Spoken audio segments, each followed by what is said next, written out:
and we are truly wounded. Igbákejì ọ̀gá àgbà iléèwé Fáṣítì tó wà ní Osogbo níbi tí àwọn ológun tí wọ́n ya wọ ibi ilé ìgbé àwọn ọmọ pàápàá jùlọ ibi tí àwọn ọmọ obìnrin ń gbé tí wọ́n ní wọ́n fi ipá bá wọn lò pọ̀, wọ́n harass wọn, wọ́n tọwọ́ bọ̀ wọ́n lára. Ẹ wo vice chancellor ló sọ̀rọ̀ yìí o. Wọ́n ní ẹlẹ́ṣọ́ ààbò àwọn ò bá ìpínlẹ̀ Ọ̀ṣun nìkan sọ̀rọ̀ federal government ìjọba àpapọ̀ wípé àwọn tẹ́ ẹ ní kí ó dáàbò bo ará ìlú àwọn ni wọ́n ti wá ń ṣe àkóbá fún ará ìlú o. Àwọn ológun tí ẹ rìkúrútì tẹ́ ẹ pè lólógun wọ́n ti ń ṣe àkóbá fún àwọn ọmọ níléèwé Fáṣítì l'Óṣogbo o. Wọ́n ní wọ́n fipá ń bá àwọn ọmọ iléèwé sùn o. Ìyẹn ni àwọn ológun tí wọ́n ní wọ́n wọ aṣọ ológun. Ǹjẹ́ kìí ṣe àwọn boko repentant lélẹ́yìí?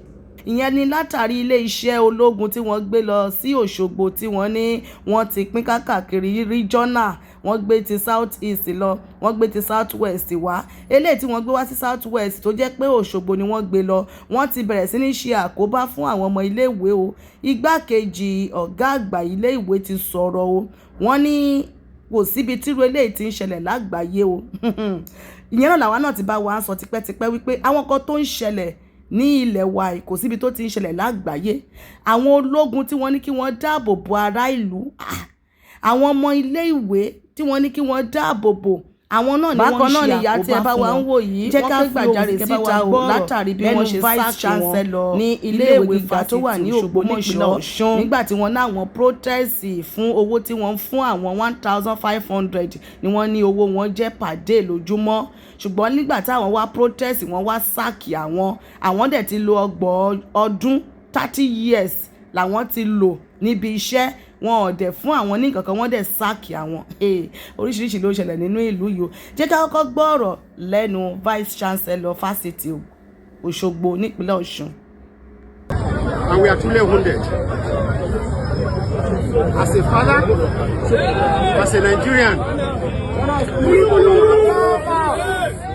as a father, as a Nigerian, I will say you should continue this for a whole day. Let the state, I don't mean Osun State, I mean the federal government of Nigeria, know that the people we have recruited to protect us have turned around to become our enemy.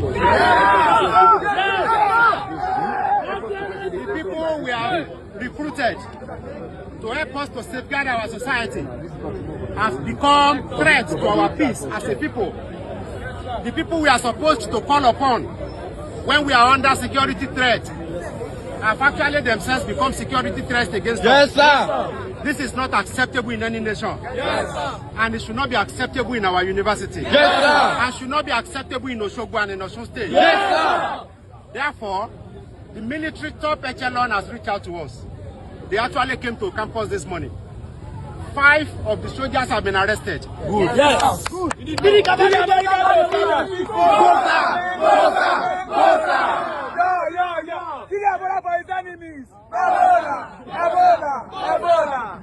Five of them have been apprehended. We note that they raped our students. Yes. They harassed them sexually. Ẹ̀yin ènìyàn wa, ẹ bá wa gbọ́ bí ohun tí igbákejì ọ̀gá iléèwé Fáṣítì Òṣogbo tí wọ́n sọ yẹn ní Ọ̀ṣun State University tó wà ní Òṣogbo. Ẹgbọ́n kan tí wọ́n sọ. Wọ́n ní ọwọ́ ti bà àwọn 5 ẹjọ́ ṣé ológun làwọn eléyìí tàbí boko repentant tí wọ́n dà sínú iṣẹ́ ológun. Àwọn tó yẹ kó dáàbò bo ọmọ wọ́n dẹ̀ ń wọnú iléèwé wọn lọ fi ipá ń bá àwọn ọmọ iléèwé ń lò pọ̀. Ṣe rí pé àkóbá gidi leléyìí, ṣe rí pé wàhálà gidi leléyìí.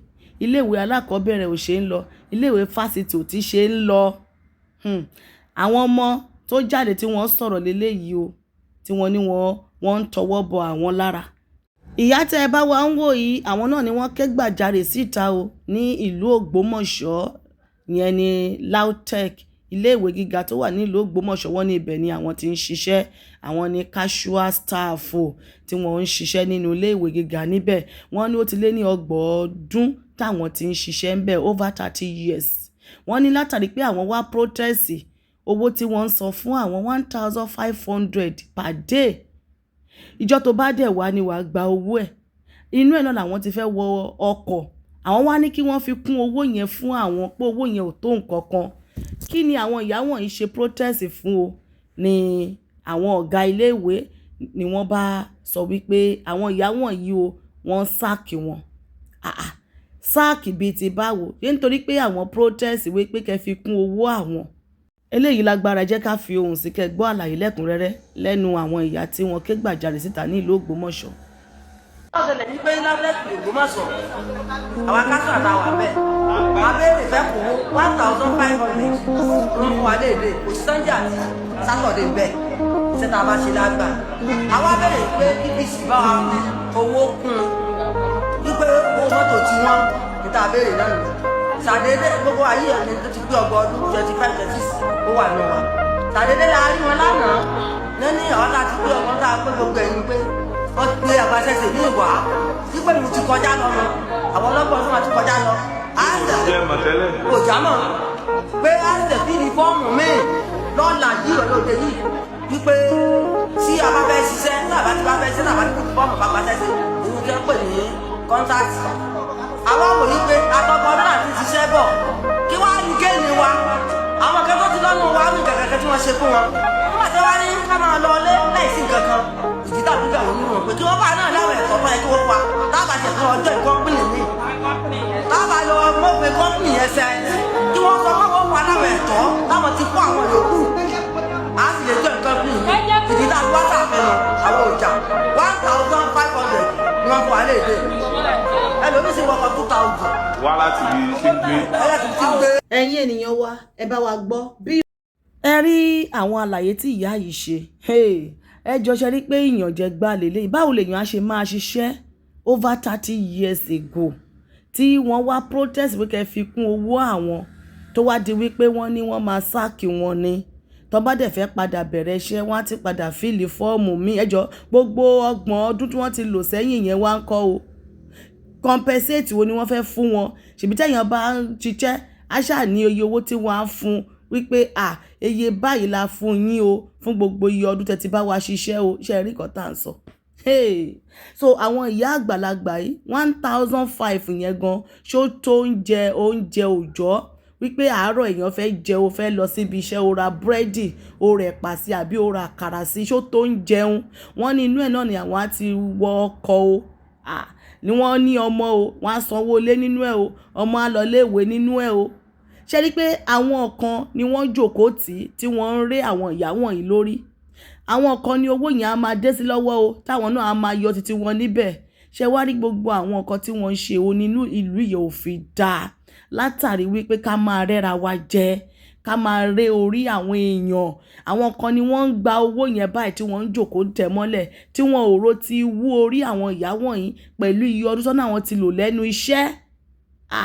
Eléyìí ó lágbára o. Ṣe rí nǹkan tá à ń sọ wípé gbogbo àwọn tó bá jẹ́ adarí tí wọ́n bá ti lè fi ẹnìkan báyìí sí ipò adarí pé kó mójútó ibì kan bí wọ́n á ṣe lo ipò yẹn tí wọ́n á fi jẹ gàba sórí àwọn tó kù òun ni wọ́n á máa ṣe tí wọ́n á máa fi ipò yẹn tí wọ́n á fi máa rẹ́ àwọn tó kù tó wà ń sàlẹ̀ tí wọ́n á fi máa rẹ́ wọn jẹ.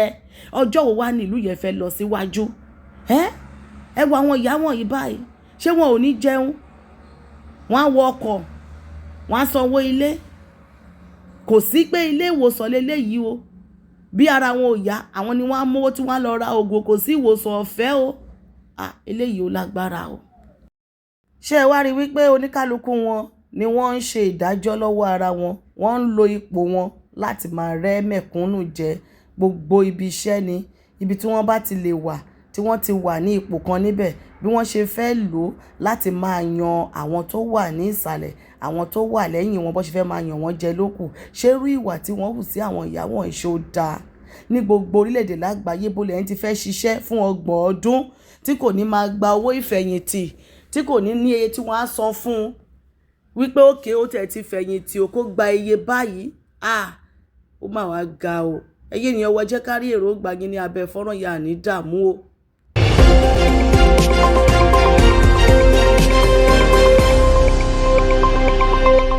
Àṣàkẹ́ TV show.